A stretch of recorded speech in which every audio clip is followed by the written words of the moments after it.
हुजूर नबी अकरम सल्लल्लाहु अलैहि वसल्लम ने फरमाया कि अल्लाह ताला सबसे खूबसूरत है और खूबसूरती को पसंद करता है। ये हदीस इस्लाम में खूबसूरती की तारीफ करने और जमालियाती एहसास को बरकरार रखने की अहमियत पर जोर देती है। ये मोमिनों की हौसला अफजाई करता है कि वो अपने अर्द गिर्द की दुनिया की खूबसूरती को तलाश करें और उसकी तारीफ करें, इसे अल्लाह की तख्लीक की अक्कासी के तौर पर तस्लीम करें। हज़रत मोहम्मद सल्लल्लाहु अलैहि वसल्लम ने फरमाया, अल्लाह खूबसूरत है और वो खूबसूरती को पसंद फरमाता है। हज़रत मोहम्मद सल्लल्लाहु अलैहि वसल्लम ने फरमाया कि मीठी और सच्ची गुफ्तगू भी सदका है। यह कौल तमाम मुसलमानों के लिए अपने कौल और फ़ेल में सच्चे और मेहरबान होने की याद दहानी है। ये दो खूबियाँ हैं जो ना सिर्फ नेक हैं बल्कि अल्लाह की तरफ से उन पर इनाम भी है।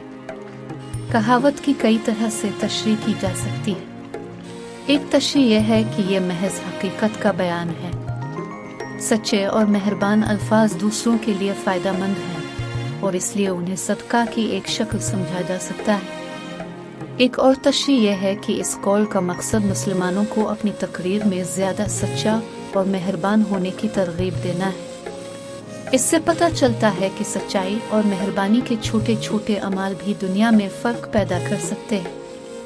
आखिर में कहावत को इस्लाम में अच्छे किरदार की अहमियत की याद दहानी के तौर पर भी ताबीर किया जा सकता है। सच्चाई और एहसान दो ऐसी खूबियाँ हैं जो अच्छे किरदार के लिए ज़रूरी हैं।